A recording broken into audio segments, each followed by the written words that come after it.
علیکم ناظرین، میں ہوں ابو المعظم ترابی، پروگرام سندھ کنارے کے ساتھ اعتدال نیوز کے اسٹوڈیو سے۔ 22 جمادی الثانی خلیفہ اول امیر المومنین خسر رسول حضرت ابوبکر صدیق رضی اللہ تعالیٰ عنہ کا یوم وفات ہے۔ آج ہم نے اسی حوالے سے اپنے اسٹوڈیو میں زحمت دی ہے قاری محمد اقبال صاحب جو جید عالم دین ہیں، ان سے حضرت ابوبکر صدیق رضی اللہ تعالیٰ عنہ کے تعارف کے حوالے سے، ان کی جو اسلام کے لیے خدمات ہیں اس حوالے سے، اور ان کے جو فضائل ہیں اس حوالے سے بات کریں گے۔ بہت شکریہ قاری صاحب، آپ تشریف لائے، آپ نے ہمارے لیے ٹائم نکالا۔ تو سب سے پہلے تو یہ بتائیے کہ حضرت ابوبکر صدیق رضی اللہ تعالیٰ عنہ کا تعارف کیا ہے؟ جی، الحمدللہ وحدہ والصلاۃ والسلام علی من لا نبی بعدہ۔ بسم اللہ الرحمن الرحیم۔ شکریہ ابو المعظم ترابی صاحب اور اعتدال نیوز کا سیٹ اپ،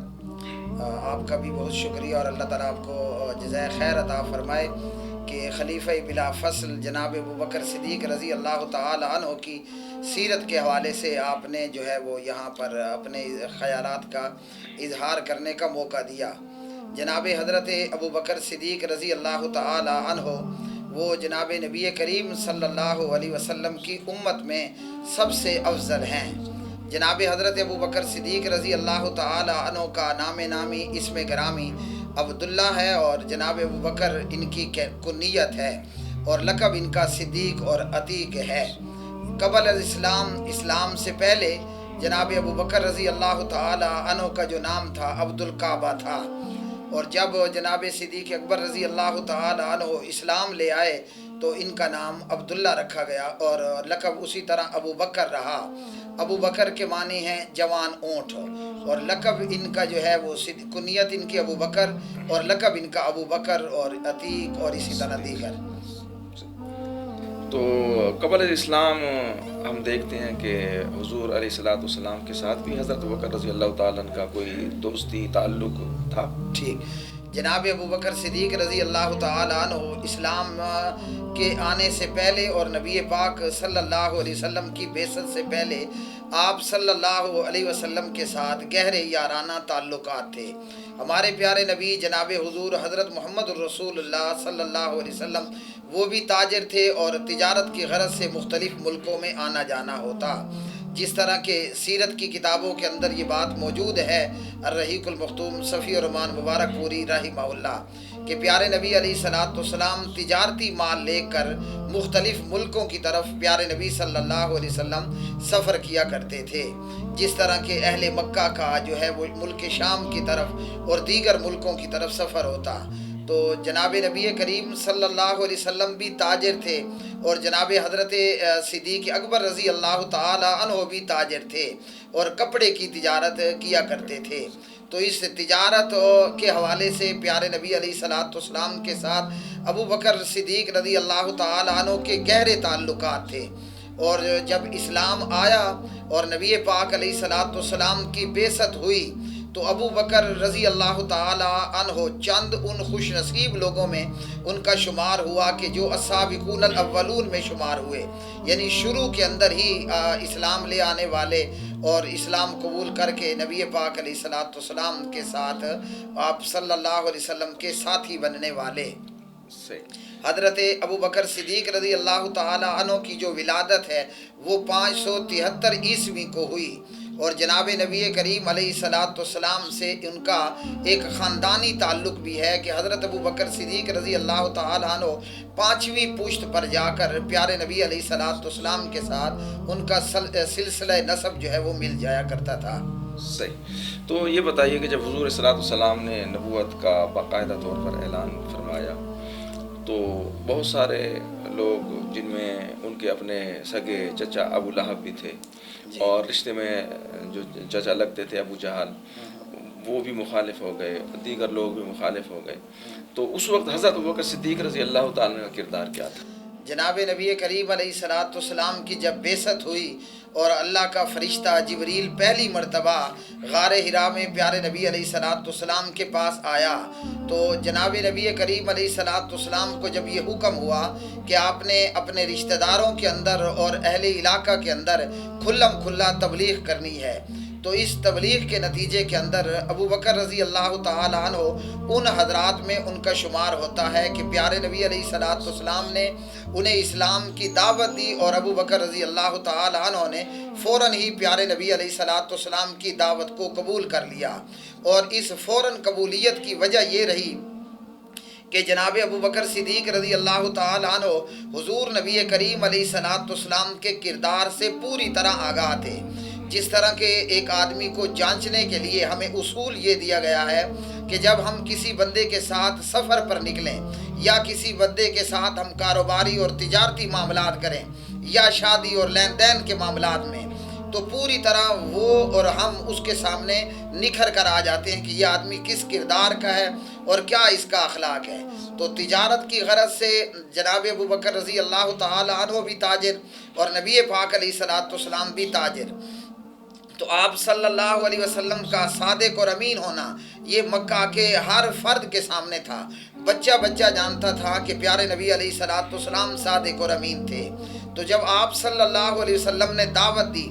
آپ کی کلمے کی دعوت کے اندر مخالفت کرنے والوں میں ابو جہل بھی تھا اور ابو لہب بھی تھا، لیکن جناب ابو بکر رضی اللہ تعالیٰ عنہ اور نبی پاک علیہ الصلوۃ والسلام کے صدق سے اور امانت سے اور عدالت سے پوری طرح چونکہ آگاہ تھے اور اللہ تعالیٰ کی ان پر رحمت ہوئی، تو وہ فوراً ہی اسلام لے آنے والوں کے اندر ان کا شمار ہوا اور شامل ہو گئے۔ اچھا، جب لوگوں کو حضور صلی اللہ علیہ وسلم نے دعوت اسلام دی اور کچھ تعداد جو ہے بڑھنے لگی، تو سرداران قریش نے اور کفار نے ان پر بہت زیادہ مظالم کیے، بہت زیادہ ان کے ساتھ زیادتیاں کی۔ تو ایک وقت آیا کہ شیب ابی طالب میں 3 سال کے لیے قید ہونا پڑا، اور مکہ میں 13 سال جو ہیں وہ بہت مشکل اور دشواری سے گزارے گئے۔ تو اس میں آپ حضرت ابوبکر صدیق رضی اللہ تعالیٰ کو کہاں کھڑا دیکھتے ہیں؟ جی، مکہ کی جو زندگی ہے پیارے نبی صلی اللہ علیہ وسلم کی، جس طرح کہ ہر مسلمان جانتا ہے کہ اس زندگی کے اندر کلمہ پڑھنے والوں کے لیے بے شمار مشکلات ان کے سامنے تھی اور ان کو درپیش تھیں۔ تو ابو بکر رضی اللہ تعالی عنہ کا مکہ کی زندگی کے اندر یہ کردار رہا کہ وہ نبی پاک علیہ الصلوۃ والسلام پر اپنی جان نچھاور کرنے والے ہوئے۔ پیارے نبی علیہ الصلوۃ والسلام جب اور جہاں بھی مکہ کے لوگوں میں لا الہ الا اللہ کی دعوت کے لیے کھڑے ہوئے اور آپ علیہ الصلوۃ والسلام کو مشکل پیش آئی، تو ہر مصیبت اور ہر مشکل کے اندر ابو بکر رضی اللہ تعالی عنہ وہ نبی پاک علیہ الصلوۃ والسلام کا ڈیفنس اور دفاع بن کر کے کھڑے ہو گئے۔ یعنی کہ جب دشمنوں نے پیارے نبی علیہ الصلوۃ والسلام پر حملہ کیا اور ابو بکر اس محفل اور مجلس کے اندر موجود ہوتے، تو ابو بکر اپنی جان کی پرواہ نہ کرتے ہوئے نبی پاک علیہ الصلوۃ والسلام کا دفاع اور ڈیفنس کرتے۔ ایک موقع پر ایسا ہوا کہ پیارے نبی علیہ الصلوۃ والسلام لوگوں میں کھڑے ہو کر انہیں دعوت دے رہے ہیں اور لوگوں نے پیارے نبی علیہ الصلوۃ والسلام پر حملہ کرنا چاہا، تو ابو بکر دفاع اور ڈیفنس کے ارادے سے آگے آئے۔ لوگوں نے پیارے نبی علیہ الصلوۃ والسلام کو چھوڑ کر جناب حضرت ابو بکر صدیق رضی اللہ تعالی عنہ کو مارنا شروع کر دیا، اور اتنا مارا گیا کہ حضرت ابو بکر رضی اللہ عنہ بے ہوش ہوئے۔ دیکھنے والوں نے سمجھا یہ کہ اس مار کے بعد شاید کہ ابو بکر رضی اللہ تعالی عنہ زندہ نہ بچیں، لیکن جب کچھ دیر بعد، کافی دیر بعد جناب ابو بکر رضی اللہ تعالی عنہ کو ہوش آتا ہے، تو حضرت ابو بکر رضی اللہ تعالی عنہ کی زبان پر پہلا جملہ یہ ہوتا ہے کہ جناب نبی کریم حضرت محمد الرسول اللہ صلی اللہ علیہ وسلم کی کیا حالت ہے۔ یعنی ابو بکر نے بے ہوش ہوتے ہوئے یہ سمجھ لیا تھا کہ شاید یہ نبی پاک علیہ السلام کی جان کے دشمن آپ کو کوئی نقصان پہنچا جائیں گے۔ تو ہوش میں آنے کے بعد ابو بکر رضی اللہ تعالی عنہ نے اپنے وجود کی پرواہ نہیں کی کہ کہاں کہاں چوٹیں لگی ہیں، کس کس جگہ کے اوپر ان کو ضربیں لگی ہیں۔ انہوں نے پہلا سوال پیارے نبی علیہ الصلوۃ والسلام کے متعلق کیا، اور یہ ہر موقع پر اسی طرح ہوا۔ اسی طرح مکہ کی زندگی کے اندر مکہ کا جو دور تھا مسلمانوں کے اوپر انتہائی جو ہے وہ مشکل دور تھا۔ تو جب بھی کوئی شخص کلمہ پڑھ لیتا، کفار ابو جہل اور ابو جہل کے ساتھی اس کی جان کے درپے ہو جاتے اور مشکل میں انہیں ڈال دیتے۔ تو ایسے موقع کے اوپر جب کوئی غریب قسم کا غریبڑا آدمی اگر وہ کلمہ پڑھ لیتا، یا وہ کلمہ پڑھنے والا وہ شخص ہوتا کہ جو ابو جہل جیسے کسی سردار کے ہاں غلام تھا، تو اس کی زندگی پھر مزید عذاب سے دوچار کر دی جاتی، جیسا کہ حضرت بلال حبشی رضی اللہ تعالی عنہ ہیں، اور اسی طرح جناب حضرت عامر رضی اللہ تعالی عنہ ہیں، اور اسی طرح جناب حضرت عمار بن یاسر، اور اس طرح کے دیگر بہت سارے صحابہ غریب تھے اور اپنے مالکوں کے غلام تھے، لیکن اللہ سبحانہ و تعالیٰ کی ان پر رحمت ہوئی اور انہوں نے غلام ہونے کے باوجود، اپنے مالک کے کافر ہونے کے باوجود انہوں نے کلمہ پڑھ لیا، تو ان کے مالکوں نے اپنے غلاموں کے اوپر بہت زیادہ تشدد اور ظلم اور دہشت گردی کا ارتکاب کر دیا۔ ابو بکر رضی اللہ تعالیٰ عنہ جہاں جانی طور پر نبی پاک علیہ السلام کا ڈیفنس رہے، جناب ابو بکر مالی طور پر بھی شروع کے اندر ہی چونکہ تاجر تھے اور ان کا کاروبار بھی اچھا اور خاصا تھا، تو مال کے ساتھ بھی جناب ابو بکر نے مسلمانوں کی اور اسلام کی بہت خدمت کی، اس وقت کے جب کہ مسلمانوں کو مالی طور پر بھی تنگی کا سامنا تھا۔ ابو بکر نے اپنے پیسے اور اپنے مال سے جناب حضرت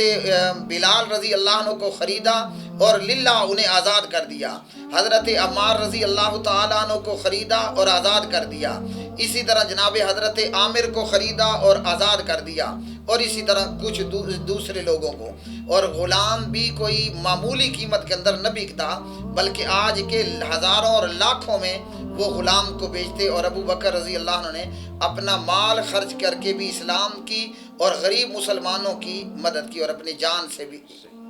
اچھا 13 سال ہو جاتے ہیں مکہ میں، جی، پھر ہجرت کی شب آ جاتی ہے، جی، تو ایک طرف سیدنا علی المرتضیٰ رضی اللہ تعالیٰ عنہ کی یہ فضیلت ہے کہ حضور علیہ الصلوۃ والسلام کے ساتھ وہ نوجوانی کے عالم میں، اور اتنی محبت کہ جب حضور فرماتے ہیں کہ آپ میرے بستر پر لیٹ جاؤ اور یہ امانتیں لوگوں کے حوالے کر کے مدینہ آ جانا، ایک یہ کہ انہوں نے قربانی دی کہ کفار جو حضور علیہ الصلوۃ والسلام کو شہید کرنا چاہتے تھے وہ سوتے ہوئے انہیں شہید کر سکتے تھے، لیکن دوسری طرف ہم دیکھتے ہیں کہ ہجرت کے سفر پر روانہ ہونا ہے، تو حضور صلی اللہ علیہ وسلم کس کے دروازے پہ گئے اور کس کو ساتھ لے کر گئے؟ جی، ابو بکر رضی اللہ تعالی عنہ جنہیں نبی پاک علیہ الصلوۃ والسلام نے صدیق کا لقب دیا، اور بعض روایات کے اندر ہے عتیق کا لقب بھی عطا فرمایا، تو جناب ابو بکر رضی اللہ تعالی عنہ جو کہ صدیق اکبر ہیں، پیارے نبی علیہ الصلوۃ والسلام کے صحابہ کی جماعت کے اندر سب سے پہلا اور بڑا نمبر ہے۔ یہاں یہ کہ ابو بکر رضی اللہ تعالیٰ عنہ کا ہجرت کے موقع پر کیا کردار رہا، تو جناب نبی کریم علیہ الصلوۃ والسلام اپنی ہجرت کو آپ صلی اللہ علیہ وسلم نے خفیہ رکھا، اور کفار کا دن بدن یہ پروگرام بنتا جا رہا تھا کہ ہم پیارے نبی علیہ الصلوۃ والسلام کی جان پر حملہ آور ہو جائیں اور نعوذ باللہ آپ علیہ الصلوۃ والسلام کی جان لیں اور شہید کر دیں۔ تو نبی پاک علیہ الصلوۃ والسلام کو جب اللہ سبحانہ و تعالیٰ کی طرف سے ہجرت کا حکم آیا تو آپ نے یہ معاملہ سبھی لوگوں سے چھپا کر کے رکھا، اور عین ہجرت کے موقع پر نبی پاک علیہ الصلوۃ والسلام نے جناب ابو بکر صدیق اکبر رضی اللہ تعالی عنہ کو آگاہ کیا کہ اس طرح مجھے ہجرت کا حکم ہوا ہے، میں بھی اب مدینہ چھوڑ کر مکہ چھوڑ کر یثرب کو نکلوں گا، اور جناب ابو بکر صدیق سے کہا کہ آپ نے بھی میرے ساتھ چلنا ہے۔ تو ابو بکر نے ہجرت کے موقع پر یہ کیا کہ پیارے نبی علیہ الصلوۃ والسلام کے ساتھ روانہ ہوئے، اور اپنے پرائے کسی کو بھی کانوں کان خبر نہ ہوئی، اور ابو بکر کے پاس اس وقت گھر میں جتنا مال اور پیسہ موجود تھا ابو بکر نے وہ لیا اور نبی پاک علیہ السلام کے ساتھ نکل پڑے۔ بعض سیرت نگاروں نے یہاں تک لکھا ہے کہ ابو بکر کے گھر میں جتنی جمع پونجی تھی وہ ابو بکر نے اٹھا لی، اور ابو بکر رضی اللہ تعالی عنہ کے والد جناب عثمان بن عامر وہ چونکہ نابینا تھے، تو جب ابو بکر رضی اللہ تعالیٰ عنہ نکل گئے تو ابو بکر رضی اللہ عنہ کے والد نے اپنی بیٹی سے پوچھا کہ ابو بکر گھر میں کچھ چھوڑ کر بھی گیا، تو انہوں نے یہ کیا کہ ایک برتن کے اندر کنکریاں رکھی اور اس کے اوپر کپڑا ڈالا اور اپنے وہ باپ کا ہاتھ اوپر رکھوایا کہ ابو بکر اتنی اشرفیاں یا اتنا پیسہ چھوڑ کر گئے، جبکہ حقیقت یہ تھی کہ ہم یہ کہہ سکتے ہیں کہ ابو بکر جہاں جانی طور پر نبی پاک علیہ السلام کے ساتھ روانہ ہوئے وہاں گھر میں جتنی بھی جمع پونجی تھی پورے گھر میں جھاڑو لگا لیا یوں سمجھیے، اور سارا پیسہ لے کر نبی پاک علیہ السلام کے ساتھ نکل پڑے۔ چونکہ دور کا اور لمبا اور مشکل سفر تھا تو پیسے کی بھی ضرورت پڑنی تھی۔ جب یہ حضرات ہجرت کرتے ہوئے غار کے اندر تک پہنچے اور غار کے اندر انہوں نے پناہ لی، تو ابو بکر رضی اللہ تعالی عنہ نے ڈر محسوس کیا کہ کہیں کفار کی طرف سے جو تلاش کرنے والے لوگ ہیں وہ ہم تک پہنچ نہ جائیں۔ تو جناب نبی کریم علیہ الصلوۃ والسلام نے فرمایا جناب صدیق اکبر رضی اللہ تعالیٰ عنہ سے، لا تحزن ان اللہ معنا، کہ تو غم مت کر، اللہ سبحانہ و تعالیٰ ہمارے ساتھ ہے۔ اور حدیث میں ہے پیارے نبی علیہ الصلوۃ والسلام نے جناب صدیق اکبر سے کہا کہ ان کے متعلق ان دو بندوں کے متعلق تمہارا کیا خیال ہے کہ جن کے ساتھ تیسرا ان کا رب ہے۔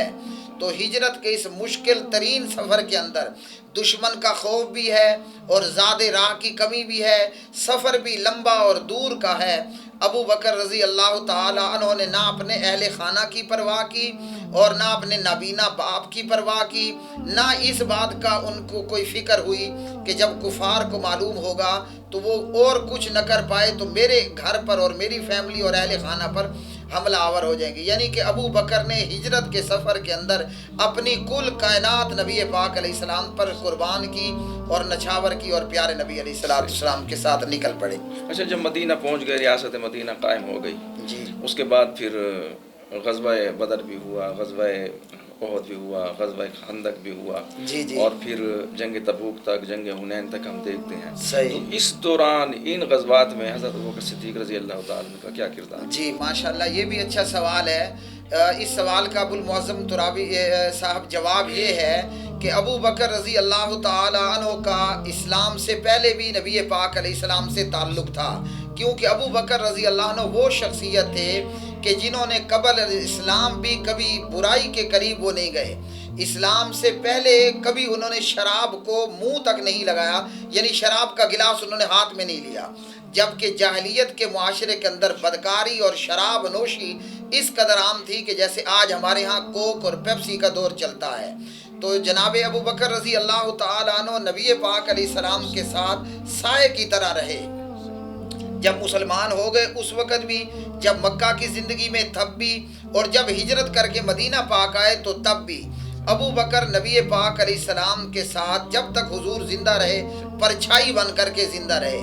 تو جو پہلا باقاعدہ غزوہ ہوا، غزوہ بدر، تو جناب ابو بکر رضی اللہ تعالی عنہ ان 313 بدری مجاہدین کے اندر نبی پاک علیہ الصلوۃ والسلام کے ساتھ شامل اور شریک تھے۔ اور بدر کا معاملہ اور موقع بھی ایسا تھا کہ مسلمانوں کی تعداد 313 ہے اور ابو جہل کا لشکر وہ 950، عام طور پر ہم کہتے ہیں 1000 کا لشکر۔ اسی طرح نبی پاک علیہ السلام کے ساتھ غزوہ احد کے اندر بھی ابو بکر رضی اللہ تعالیٰ عنہ شامل رہے اور شریک رہے۔ اور جب مسلمانوں کی حالت غزوہ احد کے اندر پتلی ہوئی تو اس موقع پر بھی ابو بکر رضی اللہ تعالیٰ عنہ نبی پاک علیہ السلام کی پرچھائی بن کر پیارے نبی علیہ الصلوۃ والسلام کے ساتھ رہے اور پیارے نبی علیہ الصلوۃ والسلام کے ساتھ مل کر کھڑے اسلام کا دفاع کرتے رہے۔ اس کے بعد صلح حدیبیہ اور غزوہ حدیبیہ کے موقع پر، عمرہ حدیبیہ کے موقع پر، جب نبی پاک علیہ السلام اپنے 14 اور 1500 کے قریب صحابہ کرام کو لے کر مدینہ سے مکہ عمرے کے لیے نکلے، اور لوگ یہ جان رہے تھے اور یہ سمجھ رہے تھے کہ یہ 14 اور 1500 کی تعداد جو بغیر اسلحہ بارود کے عمرہ کرنے نکلی ہے، ان کی جان کو خطرات درپیش ہیں۔ لیکن ابو بکر رضی اللہ عنہ ان خوش نصیب لوگوں میں شامل تھے جو اس خوف کی صورت میں بھی نبی پاک علیہ الصلوۃ والسلام کے ساتھ عمرہ حدیبیہ کے اندر نکلے۔ عمرہ حدیبیہ سے بعد نبی پاک علیہ الصلوۃ والسلام نے خیبر کا رخ کیا، اور خیبر کے اندر بھی جناب ابو بکر صدیق رضی اللہ تعالیٰ عنہ نبی پاک علیہ السلام کے ساتھ رہے۔ اسی طرح غزوہ خندق احزاب کے موقع پر بھی ابو بکر رضی اللہ تعالیٰ عنہ پیارے نبی علیہ الصلوۃ والسلام کی پرچھائی بن کر رہے۔ پھر اسی طرح اس کے بعد تبوک کا معاملہ ہو یا غزوہ حنین کی بات ہو یا فتح مکہ کی بات ہے، تو ہر غزوے کے اندر اور تمام غزوات کے اندر جناب ابو بکر صدیق رضی اللہ تعالی عنہ پیارے نبی علیہ الصلوۃ والسلام کے ساتھ رہے۔ صحیح۔ اچھا، حضرت تبوک کے موقع پہ حضرت ابو بکر صدیق کے بارے میں حضرت عمر نے کیا سوچا تھا کہ اس دفعہ میں سبقت لے جاؤں گا؟ جی ماشاءاللہ، تبوک کا موقع ایسا تھا ابو المعظم ترابی اور میرے سننے والے تمام ناظرین بھائیوں اور بہنوں، اس موقع پر جہاں مسلمانوں کو دیگر بہت ساری مشکلات درپیش تھیں، یہاں مالی طور پر مسلمانوں کو تنگی کا سامنا تھا، تو نبی کریم علیہ السلام نے مسلمانوں سے، کلمہ پڑھنے والوں سے ان کی جان بھی مانگ لی اور مال بھی مانگ لیا۔ قرآن مجید نے کہا ان اللہ اشتری من المؤمنین انفسهم واموالهم بان لهم الجنہ یقاتلون فی سبیل اللہ فیقتلون ویقتلون وعدا علی حقا فی التوراۃ والانجیل۔ تو ابو بکر رضی اللہ تعالی عنہ بھی غزوہ تبوک کے موقع پر اپنا مال لے کر آئے۔ عمر رضی اللہ تعالی عنہ بھی جتنا ان کے پاس ہو سکتا تھا وہ لے کر آئے۔ عثمان رضی اللہ تعالی عنہ نے بھی مال پیش کیا۔ تو عمر یہ سمجھ رہے تھے اس موقع کے اوپر کہ آج میں اپنا مال، اپنا پیسہ، سونا چاندی خرچ کرنے میں ابو بکر سے آگے نکل جاؤں گا۔ لیکن ابو بکر رضی اللہ تعالی عنہ جس طرح ہجرت کے سفر میں گھر میں جھاڑو لگا کر آئے، یہاں اس غزوے کے موقع پر بھی ابو بکر رضی اللہ تعالی عنہ نے اپنے گھر میں جھاڑو پھیر دیا۔ اگر دھاگے کی ایک نلکی تھی یا ایک سوئی تک موجود تھی تو جناب صدیق اکبر رضی اللہ تعالی عنہ وہ بھی نبی کریم علیہ السلام کے پاس لے کر آ گئے۔ اور ایک حدیث کے اندر،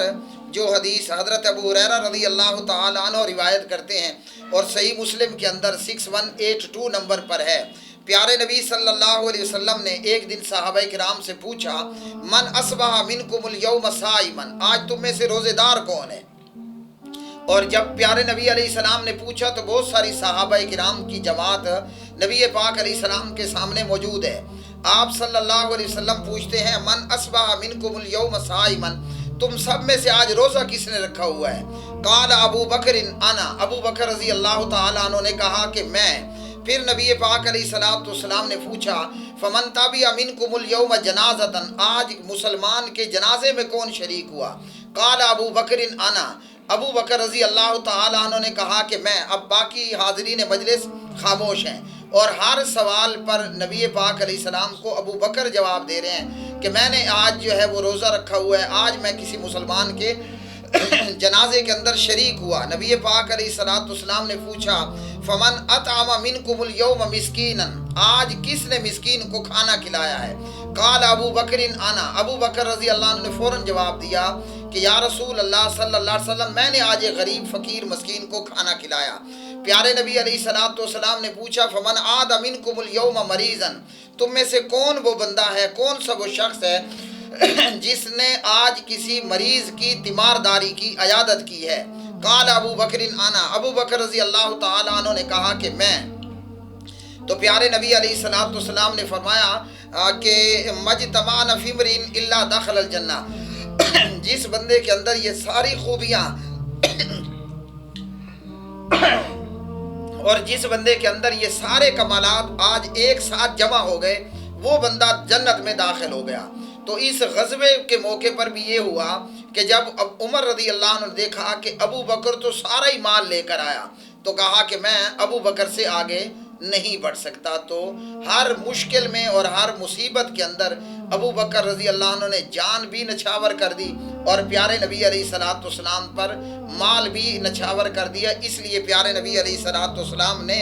صحیح مسلم 6172 کے اندر فرمایا کہ ابو بکر جو ہے وہ میرا بھائی ہے اور صاحبی وہ میرا ساتھی ہے۔ تو ایک لقب ابو بکر کا صاحب بھی ہے کہ پیارے نبی علیہ السلام نے خاص طور پر اپنا بھائی بحیثیت مسلم اور اپنا ساتھی کہا۔ قرآن پاک میں بھی ان کو صاحب رسول ہی جی کہا گیا۔ تو اچھا، آخری سوال یہ کہ جب آپ نے مشکل حالات میں حضور صلی اللہ علیہ وسلم کی وفات کے بعد خلافت سنبھالی، جی ایک تو ان کا کیا کردار تھا مختصر طور پہ، صحیح، ہمارے پاس وقت بھی کم ہے، جی اور اس کے ساتھ ہی جب وہ خلیفہ ہو گئے تو اس وقت خلیفہ کی حیثیت سے ان کا جو رہن سہن تھا، ان کا جو زندگی تھی، اس میں کتنا فرق آیا جی۔ اور آج کل جو حکمران ہیں ان کے لیے جو ریاست مدینہ کا آج کل خاص طور پہ نعرہ لگایا جا رہا ہے جی، تو اس وقت حکمرانوں کو حضرت ابوبکر صدیق رضی اللہ تعالیٰ کی سیرت کیا بتاتی ہے کہ جی، پیسہ کمانا ہے، جھوٹ بولنا ہے، بے ایمانی کرنی ہے، بدعنوانی کرنی ہے اور برے لوگوں کو، ظالموں کو اپنی چھتری کے نیچے پناہ دینی ہے، یا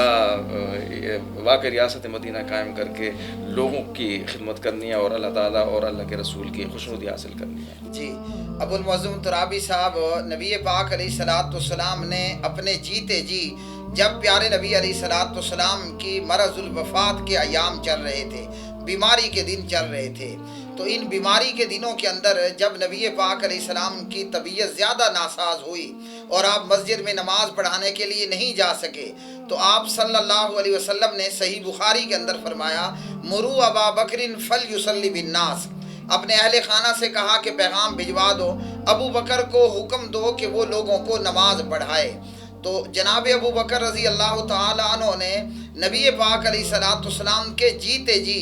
آپ صلی اللہ علیہ وسلم کے مصلی پر لوگوں کی امامت شروع کروا دی۔ جب پیارے نبی علیہ الصلوۃ والسلام کی وفات ہو جاتی ہے تو مسلمانوں نے اور صحابہ کرام اور اہل بیت نے اتفاقاً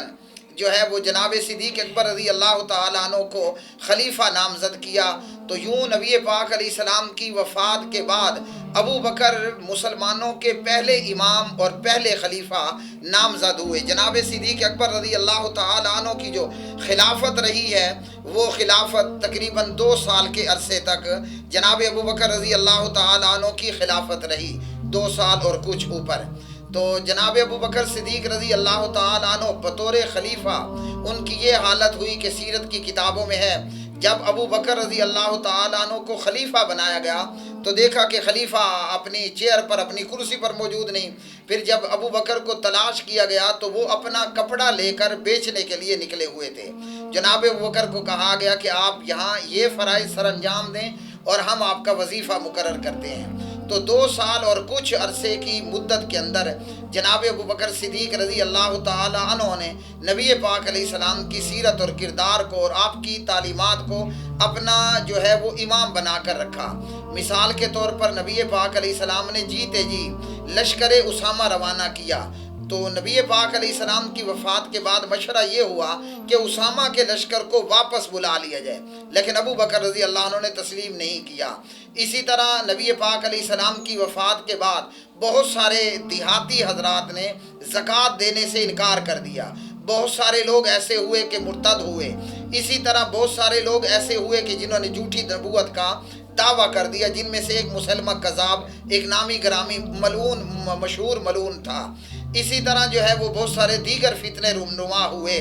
تو جناب ابو بکر رضی اللہ تعالیٰ عنہ نے تنگی کے باوجود لشکر اسامہ کو بھی روانہ کیا، منکرین زکوٰۃ کے ساتھ بھی باقاعدہ جہاد کیا، مرتدوں کے ساتھ بھی جہاد کیا، الا یہ کہ جو توبہ طائب ہو کر اسلام میں واپس پلٹ آیا۔ اور ابو بکر کی تقریباً 2 سال اور کچھ عرصے کی خلافت کے اندر عراق بھی فتح ہوا اور ملک شام بھی جو ہے وہ جناب ابو بکر رضی اللہ تعالیٰ عنہ کی خلافت کے اندر فتح ہوئے، اور مسلمانوں کو اور مدینے کو جناب ابو بکر نے ایک مضبوط اور ایک بہترین ڈیفنس دیا۔ ان کا جو روزینہ کتنا مقرر؟ جناب ابو بکر رضی اللہ تعالی عنہ کی جو سیرت ہے بحثیت خلیفہ تو انتہائی کم جو ان کا وظیفہ جو ہے وہ مقرر کیا گیا، اتنا کہ جس کے اندر ابو بکر رضی اللہ تعالی عنہ کا بمشکل گزارا ہوتا۔ انہوں نے انتہائی سادہ زندگی گزاری اور سادہ زندگی سے ہی وہ اس دنیا سے رخصت ہوئے۔ بہت بہت شکریہ قاری صاحب۔ ناظرین، آپ نے قاری محمد اقبال کی گفتگو سنی خلیفہ اول امیر المومنین خسر رسول حضرت ابو بکر صدیق رضی اللہ تعالیٰ عنہ کے حوالے سے۔ امید ہے کہ آپ کو یہ پروگرام پسند آئے گا۔ اسی کے ساتھ ابو المعظم ترابی کو اجازت دیجیے۔ اللہ حافظ۔